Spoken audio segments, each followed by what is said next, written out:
বন্ধুরে, আজ একটা ভালো চাকরি করি না বলে তৃষা আমার হলো না রে বন্ধু। আমি তৃষা খারাই ফেললাম। আমি আরে চাকরি করবো না রে বন্ধু। আমি নিজে এমন কাম করমু, বন্ধু। আমি হাজার হাজার তৃষাক চাকরি দেবো বন্ধু। তা বলুন বলুন, আমি আপনার জন্য কি করতে পারি? আমি আপনাদের ব্যাংকে আসছি কিছু ব্যাংক লোন নেওয়ার জন্যে। মাত্র 2 লাখ টাকা, বেশি না স্যার। ও, আপনি ব্যাংক লোন নেবেন? ও, সেটা তো খুবই ভালো কথা।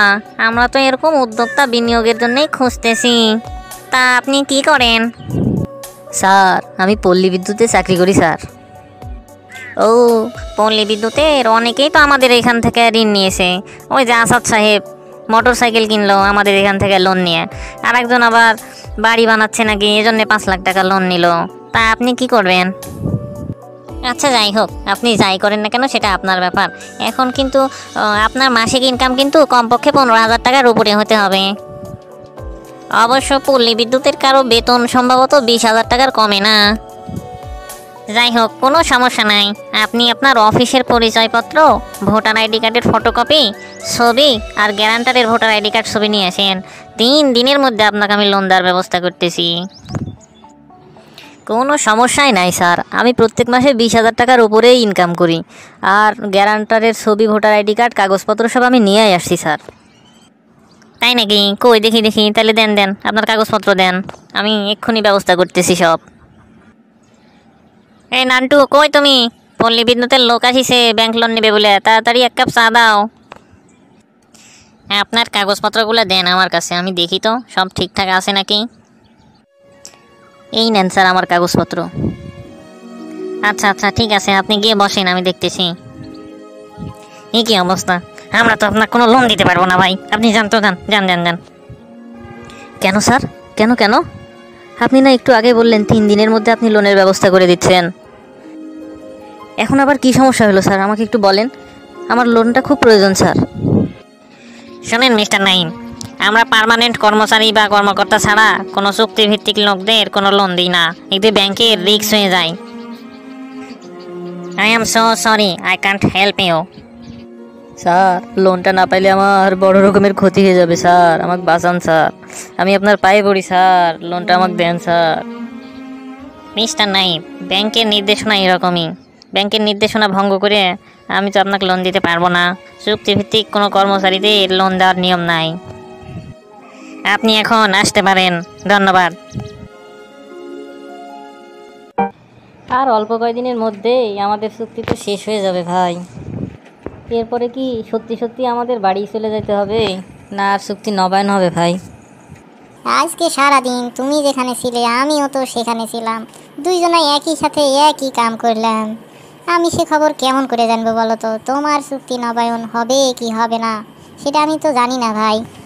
সমিতি যদি চাই রাখবে, না চাইলে রাখবে না। এত কিছু নিয়ে আমার চিন্তা করার সময় নাই। এই তো মোড়ের দিকে চলে আসলাম, তুমি বাড়ির দিকে যাও, আমি কটা কেনাকাটা করে তারপরে যাবো। বেটাটা আবার আমার গুস্ত ছাড়া ভাতই খায় না, এই জন্য বাজারের দিকে যাই, দেখি কোনো মুরগি পাই নাকি, কিনে নিয়ে তারপর বাড়ি যাবো। তুমি যাও ভাই, এখন বাড়ি যাও। হায় রে, চাকরিটা থাকা না থাকার সাথে আমার বাইসা থাকা না থাকা নির্ভর করছে। বড় ভাইটা এগুলো বুঝেই না আমি কীরকম মানসিক অশান্তির মধ্যে দিয়ে দিন কাটাচ্ছি। চাকরিটা না থাকলে হয়তো আমার আর বাইসাও থাকা হবে না। আর চুক্তি যদি নবায়ন করেও, তাও এত বৈষম্যের মধ্যে কেমন করে চাকরি করব। আমাদের জুনিয়র জীবনেও হাতে প্লাস রেঞ্জ ধরেনি, তারা এসে আমারে পরে যোগদান করে এখন তারা আমাদের অর্ডার করে। আমরা লাইন শ্রমিক আর তারা লাইন ক্রু হয়েছে। আমরা বৈদ্যুতিক লাইসেন্সিং বোর্ডের বিসি লাইসেন্স গ্রহণ করেছি, তারপরেও অনেক দিন ধরে বিদ্যুতের কাজ করে অভিজ্ঞতা আছে। এসব অভিজ্ঞতার আর কোনোই দাম থাকলো না। চুক্তি যদি নবায়ন করেও তাহলে সারা জীবন দাস গোলামের মতন হয়ে বেঁচে থাকা লাগবে। আর চুক্তি যদি নবায়ন না করে, না করলেই ভালো হবে। চিরজীবনের মনে এই জীবনের যন্ত্রণা থেকে মুক্তি নিয়ে নিব। চুক্তি কি সত্যি সত্যি নবায়ন আর করবে না? নবায়ন না করলে কেমন করে হবে? আমি যে তৃষাক কথা দিয়ে থুইছি, কথা দিয়ে আর 2 মাস সময় বাড়াই নিছি। তৃষাক কথা দিনু আর 2 মাস পরেই বিয়ে করবো। তা 2 মাস পরে যদি চাকরি না থাকে তাহলে বিয়ে করে বই খাওয়াবো কি? চাকরি যদি না থাকে তাহলে তো তিশার বাপ তিশাক আমার হাতে তুলে দিবে না, আর তিশাক ছাড়া আমি বেঁচেও থাকতে পারবো না। বন্ধুরে, আজ একটা ভালো চাকরি করি না বলে তিশা আমার হলো না রে বন্ধু। আমি তিশা হারাই ফেললাম। আমি আরে চাকরি করবো না রে বন্ধু। আমি নিজে এমন কাম করমু, আমি এমন কাম করবো বন্ধু, আমি হাজার হাজার তিশাক চাকরি দিব বন্ধু। পাগলামি করিস না ভাই, জেদ করে রাগ করে নিজে নিজের পায়ে কুড়াল মারিস না। বন্ধুরে, আজ একটা ভালো চাকরি করি না বলে তিশা আমার হলো না রে বন্ধু। আমি তিশা হারাই ফেললাম। আমি আরে চাকরি করবো না রে বন্ধু। আমি নিজে এমন কাম করমু, আমি এমন কাম করবো বন্ধু, আমি হাজার হাজার তিশাক চাকরি দিব বন্ধু। পাগলামি করিস না ভাই, জেদ করে রাগ করে নিজে নিজের পায়ে কুড়াল মারিস না। চাকরিটা করতেই হবে, এছাড়া আর কি করবো ক? 2 দিন পরে সব ঠিক হয়ে যাবে। মনে কত আশা ছিল, ধীরে ধীরে টাকা কিছু জমায় মায়ের ভালো চিকিৎসা করাবো। বৈদ্যুতিক দুর্ঘটনায় আজ আমার নিজের চিকিৎসার জন্যই অন্যের কাছে হাত পাততে হচ্ছে।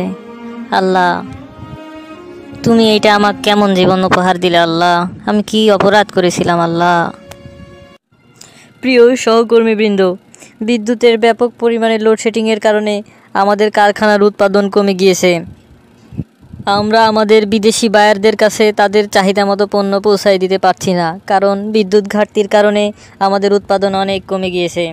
তারপরেও আমি আপনাদেরকে বলবো, আপনাদের অধীনস্থ সাব অ্যাসিস্ট্যান্ট ইঞ্জিনিয়ার, টেকনিশিয়ান তারা যাতে পল্লী বিদ্যুতের কোনো বিদ্যুৎ কর্মীর সাথে খারাপ ব্যবহার না করে, কারণ আমি জানি তারা নিজেদের জীবন দিয়ে আমাদেরকে বিদ্যুৎ দেওয়ার চেষ্টা করে থাকে।